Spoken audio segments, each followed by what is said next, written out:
명절에 맞는 아름다운 연주로 하나님 앞에 영광을 돌리게 됨을 감사합니다. 더도 말고 덜도 말고 뭐와 같아라? 한가위만 같아라. 아마 꽉 찬 보름달을 보고 하는 이야기 같습니다. 추석 명절을 통하여 여러분 가정마다 하나님의 꽉 찬 풍성한 복이 넘치시기를 주님의 이름으로 축복합니다. 명절 하면 가장 먼저 무슨 생각이 납니까? 어떤 생각이 나요? 오늘 아침에도 우리 장로님하고 얘기하는 가운데 옛날 어려울 때를 생각하면 설빔, 추석칠, 옷 새로 입잖아요. 새 옷. 못 먹고 힘들 때는 음식, 더구나 추석에는 송편. 먼저 생각나는 게 그런 거죠. 모임, 놀이, 방문. 근데 여러분, 신불신간에 믿는 사람이든 믿지 않는 사람이든 간에 명절하면 역시 제사가 제일 중요합니다. 그렇잖아요. 제사의 대상이 문제죠. 우리는 살아계신 하나님 앞에 예배드리는 것입니다. 또 믿지 않는 사람들도 보면 하늘의 제사를 지내든 조상들에게 제사를 지내든 제사가 제일 먼저 나옵니다. 그래서 여러분 주보 1면에 추모하는 예배 순서를 원래는 아주 간단하게 지난해에는 양면으로 해서 4페이지로 자세하게 안내를 드렸는데 거기에 준하는 순서이기 때문에 원래는 아주 간단하게 안내를 드렸습니다. 주보 1면 참조하시기 바랍니다. 그래서 저는 명절 신앙하면 제일 먼저 제사신앙이다 그렇게 말씀드렸죠. 제사신앙, 예배하는 신앙을 얘기합니다. 명절이면 의뢰이 당연히 그렇게 해야 되는 걸로 우리는 인식되어 있습니다. 두 번째는요, 기억 못하시죠? 명절신앙, 첫 번째는 제사신앙, 두 번째는 잔치신앙입니다. 음식을 나누잖아요. 잔치신앙의 핵심은 기쁨입니다. 그리고 나눔입니다. 잔치신앙은 기뻐하고 즐거워하고 나누고. 세 번째는요, 저는 이것을 다짐의 신앙이라 그렇게 말씀드렸는데 새로운 결심이 없다면, 새로운 다짐이 없다면 의미가 없습니다. 설날, 새해에도 그렇지만 추석 명절도 마찬가지입니다. 그래서 저는 이 명절 신앙이, 우리 주일은 1년 내내 있잖아요. 설이나 추석은 1년에 한 번뿐이지만, 그래서 이 명절보다 더 큰 날이, 세상에 어떤 명절보다 더 큰 날이 주일이기 때문에 우리는 1년 내내 이 명절 신앙을 가져야 한다. 예배드리는 것, 잔치하고 기뻐하고 즐거워하고 나누는 것, 그리고 새로운 결심과 다짐을 하는 것. 그래서 우리가 회복해야 되는 것은 이 명절 신앙이 회복돼야 된다. 그렇게 늘 말씀을 드렸습니다. 그런데 오늘은 그 중에 그 첫 번째에 해당하는, 그렇죠, 우리 그리스도인들은 살아계신 하나님께 예배합니다. 불신자들도 그 대상이 조상이건 하늘이든 간에 제사를 지냅니다. 더군다나 추석이 되면 성묘하잖아요.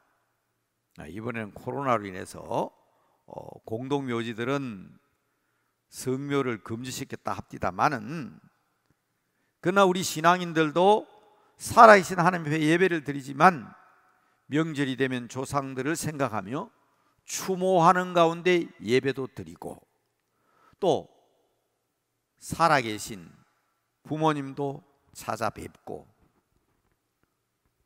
그게 명절 아닙니까? 돌아가신 분들도 생각하고. 그래서 오늘 설교 제목을 보면 장사, 그와 함께 장사되었나니, 세례와 관계된 말씀이지만은 먼저 죽음에 대하여 말씀을 드리려고 합니다.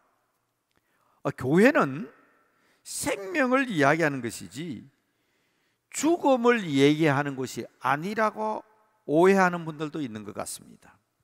잘못 이해하고 있는 겁니다. 교회는 죽음을 이야기하는 곳입니다. 죽음을 이야기해야 생명에 대한 이야기가 됩니다. 영원한 죽음도, 영원한 생명도 죽음을 통해서 얻습니다. 그래서 예수님께서도 십자가 위에서 죽으심으로 우리에게 생명을 주셨습니다. 그래서 최근 들어서 강조되는 신학이 별세 신학 혹은 죽음의 신학, 이런 이야기들을 하게 됩니다. 따지고 보면요, 우리들은 다 죽기 위해서 사는 사람들입니다. 아닙니까? 죽기 위해서 사는 사람들이에요. 그래서 죽음을 동경하는 사람도 있는가 봅니다.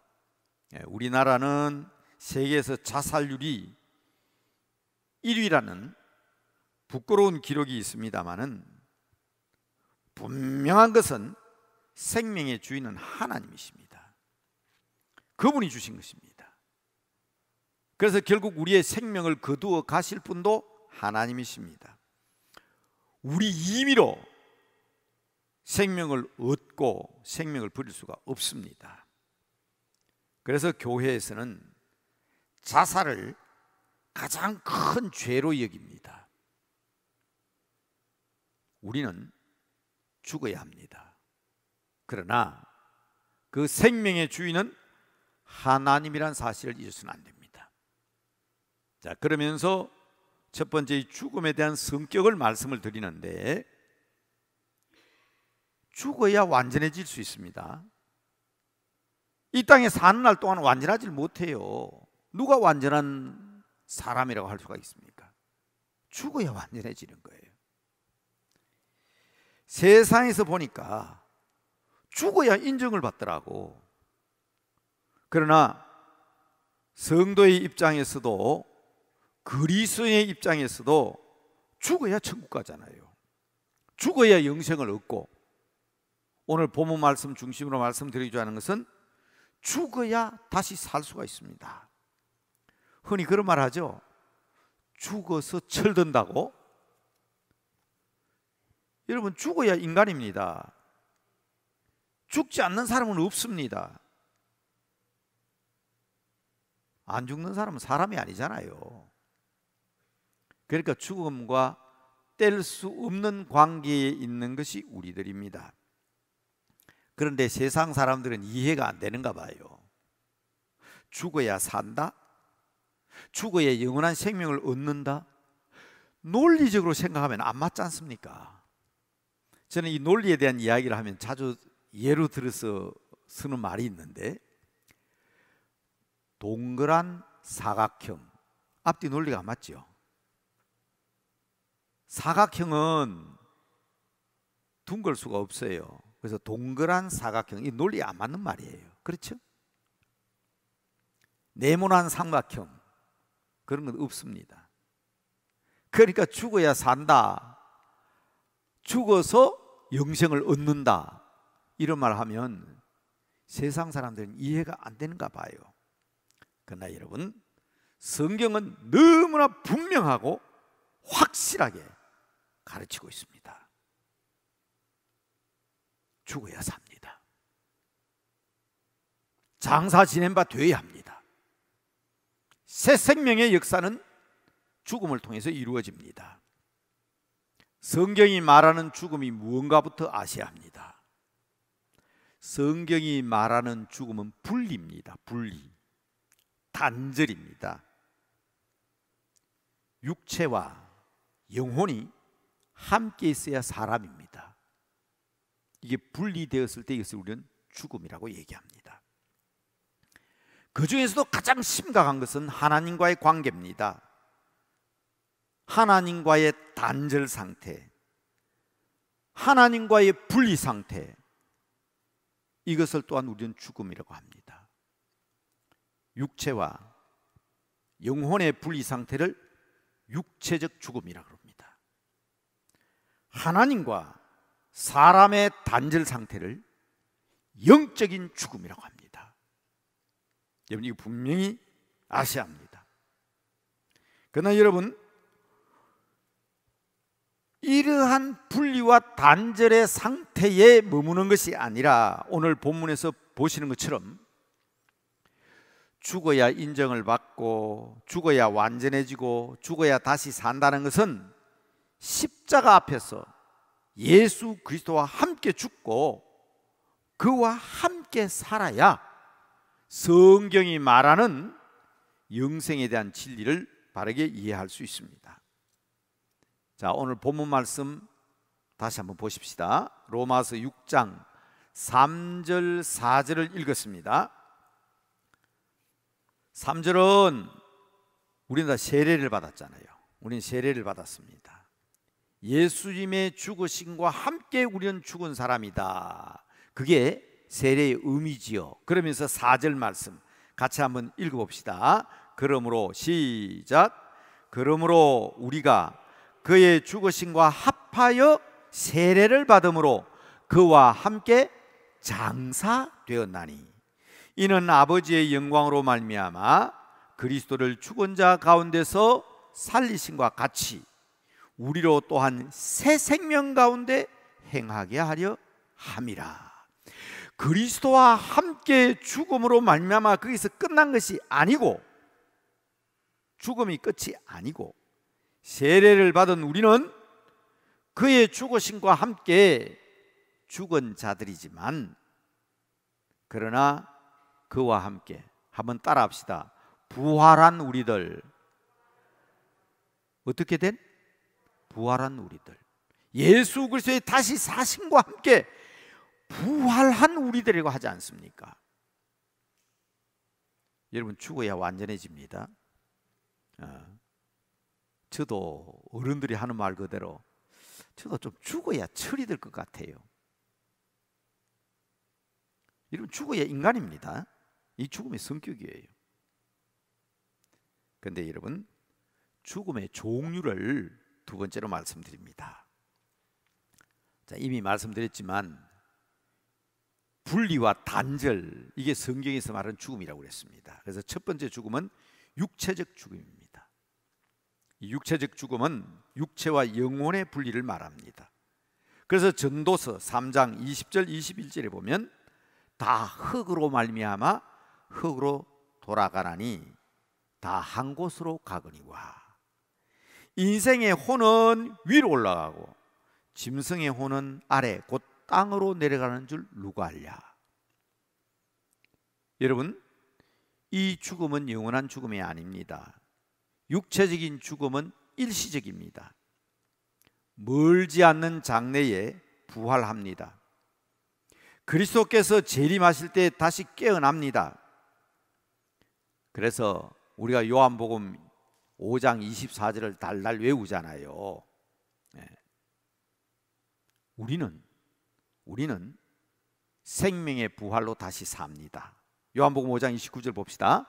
선한 일을 행한 사람은 생명의 부활로, 악한 일을 행한 자는 심판의 부활로 나오리라. 우리도 악한 일 행하고 죄 지었잖아요. 그런데 요한복음 5장 24절에 우리는 심판이 없어요. 심판에 이르지 아니하나니 사망에서 생명으로 옮겼느니라.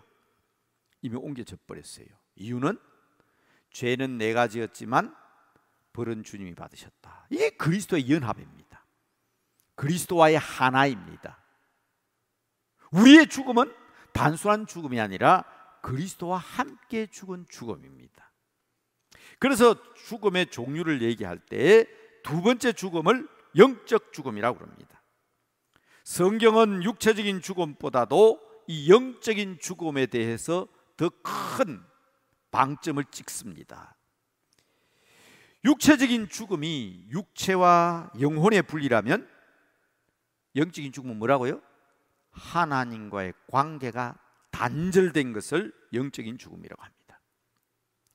생명의 주인이 되신 그분과 사귐이 끊어져 버렸으니까, 생명의 주인 그분과 관계가 끊어져 버렸으니까, 단절돼 버렸으니까 당연히 죽을 수밖에 없지요. 이것을 영적 죽음이라고 합니다. 이 땅에 살아가는 수많은 사람들 중에는 살아있는 것처럼 보이지만 실상은 죽은 자들이 많습니다. 마치 뿌리가 없는 가지 같아서 가지가 잘려 있어도 잠시 동안은 싱싱하잖아요. 어쩌면 6, 70년 동안 싱싱하게 보이는 것 같습니다. 그러나 뿌리와 생명의 주인 대신 하나님과의 관계가 단절되면, 끊어지면 살아있으나 실상은 죽은 겁니다. 여러분 70년을 사시고 60년을 사시고 나는 50년을 살았다. 맞습니다. 살았습니다. 앞으로 더 살게 되기 때문에, 영생을 가졌기 때문에. 그러나 하나님 생명과 단절된 사람은 50년 산 거 아닙니다. 50년만큼 죽은 거예요. 70년만큼 죽은 거예요. 그리고 영원히 죽을 겁니다. 요한복음 15장 6절입니다. 사람이 내 안에 거하지 아니하면, 사람이 예수 그리스도의 관계가 없으면 가지처럼 밖에 버려 말라지나니 사람들이 이것을 모아다가 불에 던져 사르느니라. 결국 생명의 뿌리가 없기 때문에 말라집니다. 그러나 여러분, 성도들은 육체적으로 잠시 동안 죽은 것 같으나 그것이 영원한 죽음이 될 수는 없습니다. 성도들은 세상이 말하는 죽음처럼 죽어도 영이 살아있고 부활이 약속되어 있으며 또한 보장되어 있기 때문입니다. 영원한 죽음이 있습니다. 제가 지금 죽음의 종류를 얘기하고 있습니다. 육체적 죽음, 영적 죽음. 그러나 무서운 것은 영원한 죽음입니다. 영원한 죽음은 천국과 지옥으로 구분되는 것을 말합니다. 여러분, 죄인들도 부활합니다. 죄인들도 다시 살아납니다. 육체적인 죽음은 영원한 죽음이 아닙니다.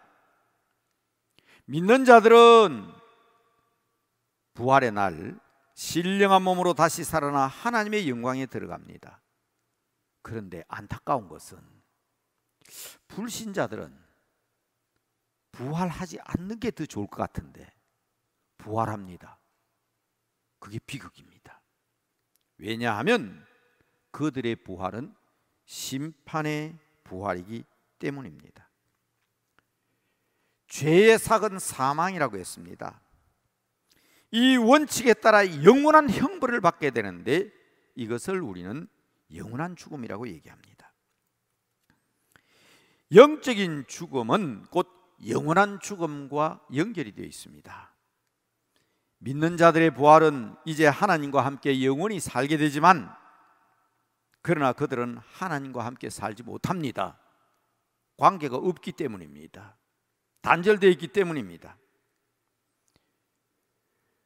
실제로 두려워해야 될 것은 바로 이 죽음, 다시 말하면 하나님입니다. 장차 두려워해야 할 것은 이 영원한 죽음입니다. 예수님께서는 마태복음 10장 28절에서 몸은 죽여도 영혼은 능히 죽이지 못하는 자들, 세상 사람들을 두려워하지 말고 오직 몸과 영혼을 능히 지옥에 멸하는 자를 두려워하라 그랬습니다. 믿는 이들도 죽습니다. 목사도 장로도 믿음이 신실하다고 하는 자들도 다 죽습니다. 그러나 그 죽음은 영원한 죽음이 아닙니다. 오히려 신자들은 육체적인 죽음을 통해서 그리스도께로부터 받는 혜택이 있다고 성경은 가르치고 있습니다. 다시 말씀드립니다. 그리스도인의 죽음은 죄에 대한 형벌이 아닙니다. 그것이 바로 로마서 8장 1절 2절에서 얘기하고 있는 겁니다. 그래서 사도 바울은요, 고린도 교회 교인들에게 그리스도의 부활과 더불어 성도들의 신령한 부활에 대해서 노래한 후에 다음과 같이 찬송하면서 권면합니다. 고린도전서 15장은 부활장이죠. 자, 55절부터 제가 확인하겠습니다. 사망아, 너의 이기는 것이 어디 있느냐? 사망아, 내가 쏘는 것이 어디 있느냐? 사망에 쏘는 것은 죄요, 사망의 권능은 율법이라. 우리 주 예수 그리스도로 말미암아 우리에게 승리를 주시는, 우리에게 이김을 주시는 하나님께 감사하노니, 그렇게 노래했습니다.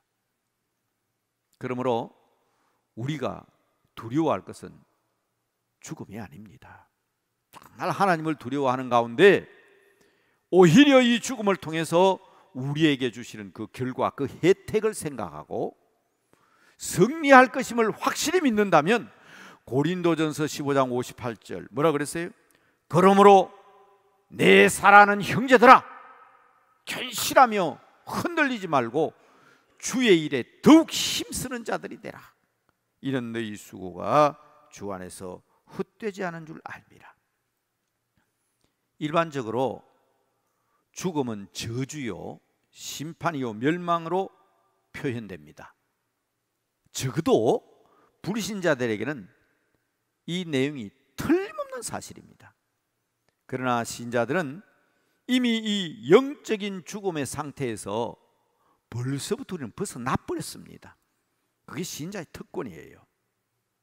다시 요한복음 5장 24절을 제가 암송할까요? 여러분 성경 구절을 확인하시기 바랍니다.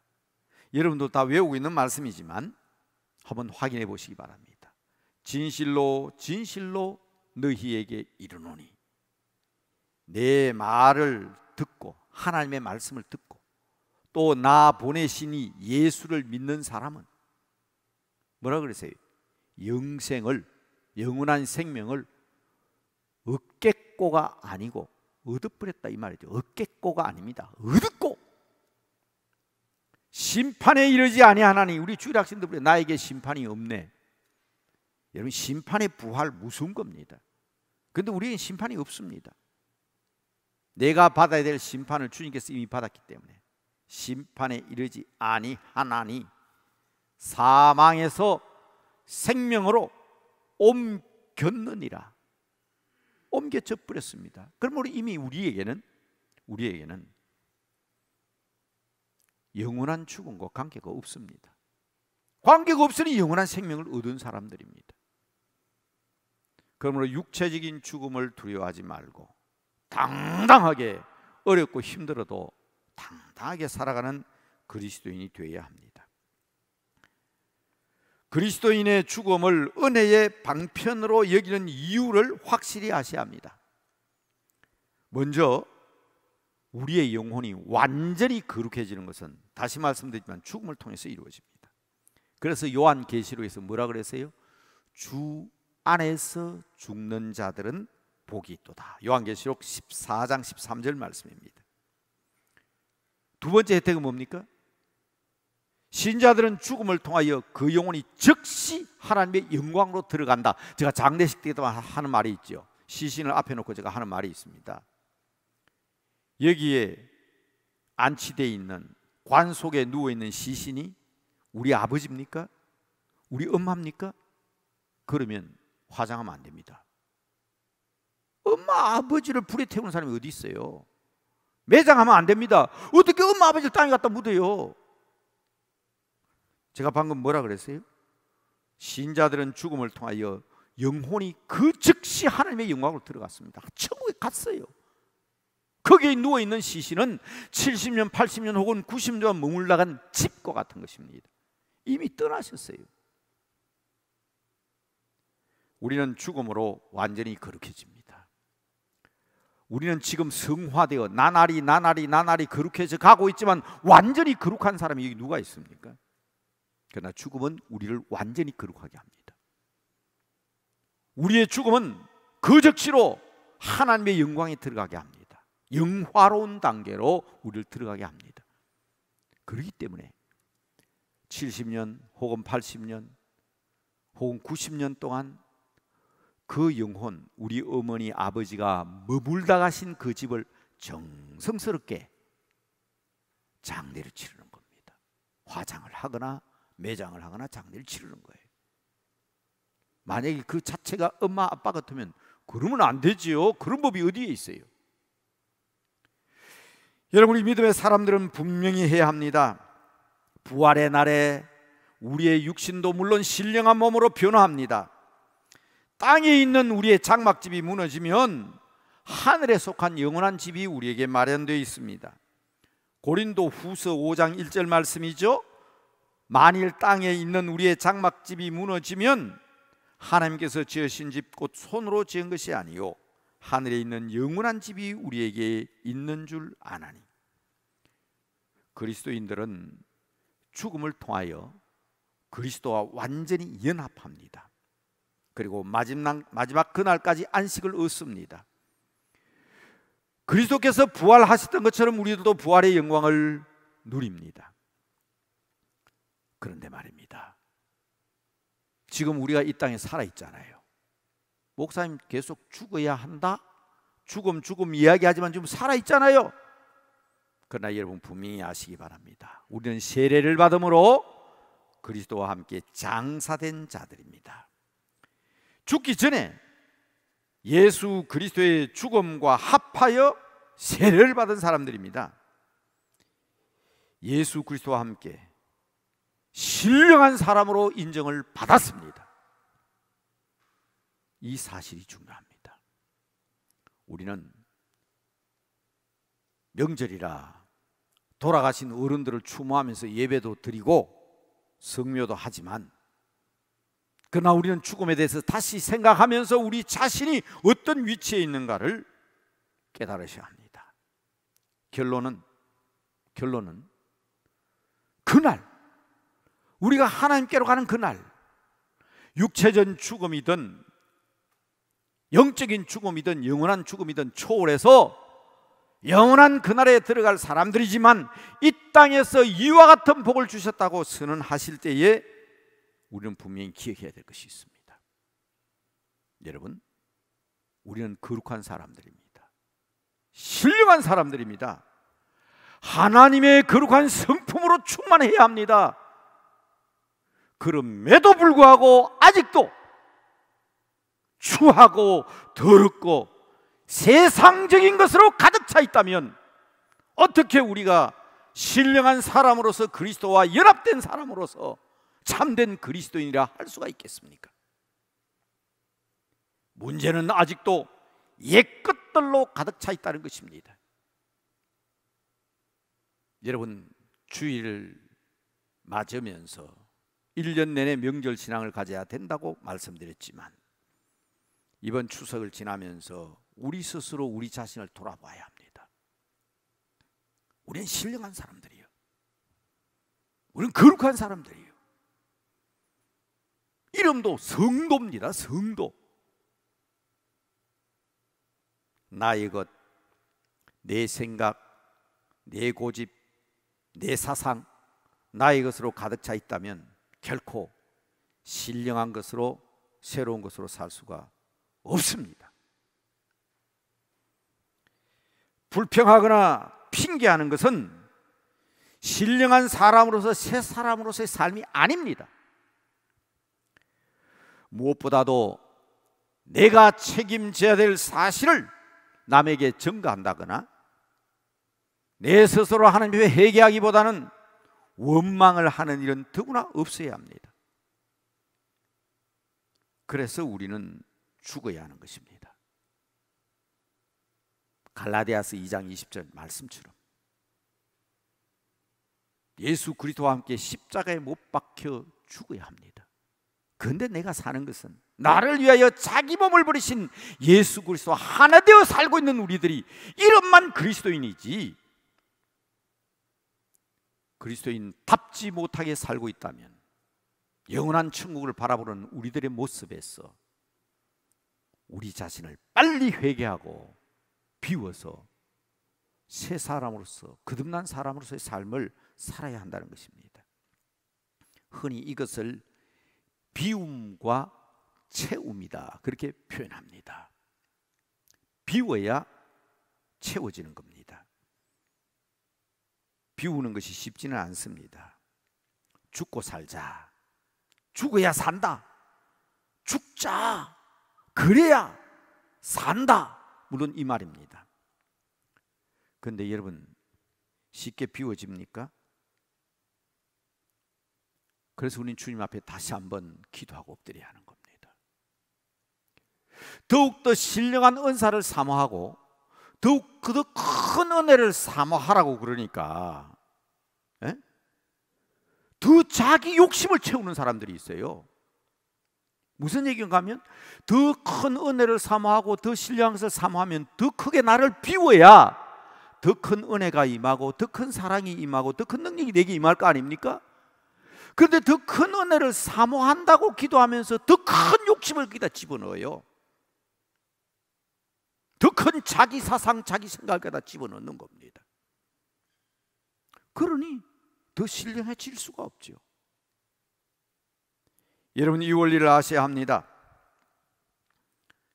우리는 우리 자신을 먼저 비워야 합니다. 그래서 빈 그릇으로 만들어 주님께 드리자고 말씀드린 적이 있습니다. 먼저 사시다가 가신 분들 모두 빈손으로 그 나라에 가셨습니다.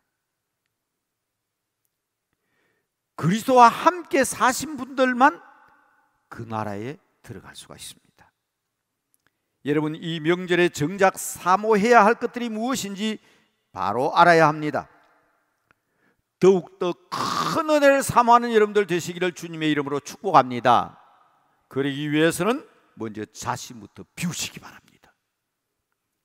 자신의 욕심으로 채워놓고 빈자리가 없는데 하나님께서 무엇으로 채워주시겠습니까? 고통 중에도 소망의 주이신 우리 주 예수 그리스도만을 바라보아야 합니다. 명절과 제사를 이야기하지만 사실은 죽자는 것입니다. 그래야 채워주시기 때문입니다.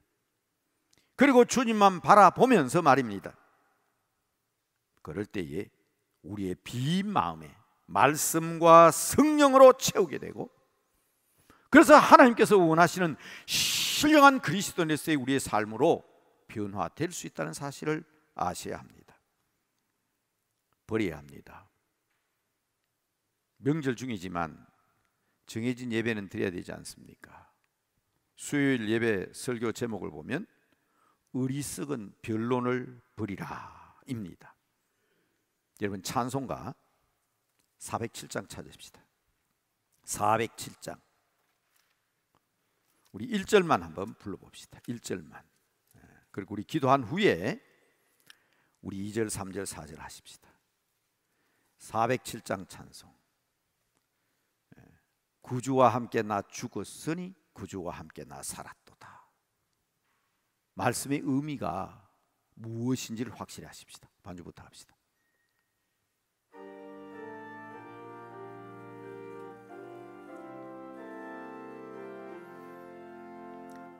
구주와 함께 나 죽었으니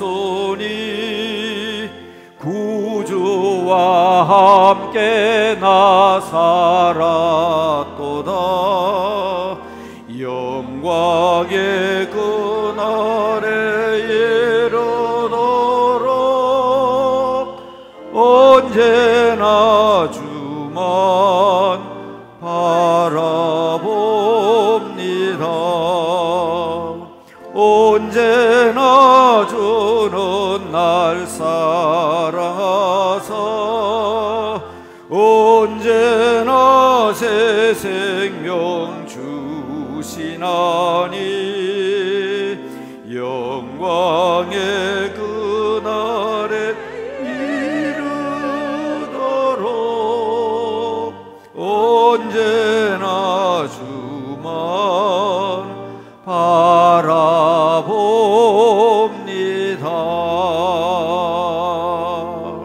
말씀의 의미를 생각하고 또 방금 우리 부른 찬송의 의미를 생각하면서 오늘 우리가 함께 하나님 앞에 기도할 제목들을 확인하겠습니다.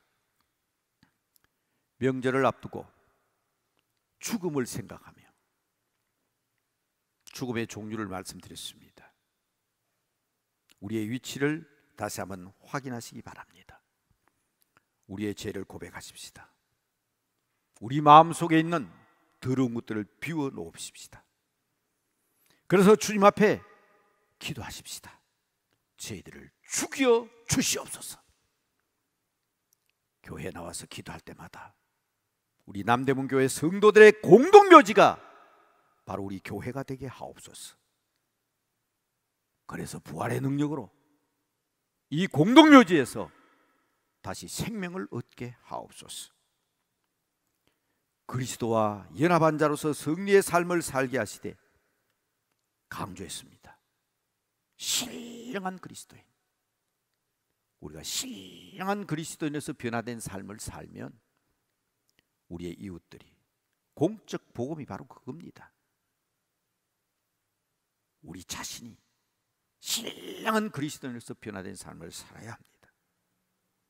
우리에게 자랑스러운 조상들을 주신 것을 감사하면서, 자, 기도하지 않고 이 말씀까지 드립니다만은 죄송합니다만은 제발 추모 예배, 추도 예배, 가정 예배 드릴 때 사람은 누구나 단점이 있습니다. 우리 어머니, 아버지, 우리 할아버지, 할머니도 단점이 있어요. 성격에 문제가 있어요. 얘기하지 마세요. 내가 늘 부탁하는 게 그거예요.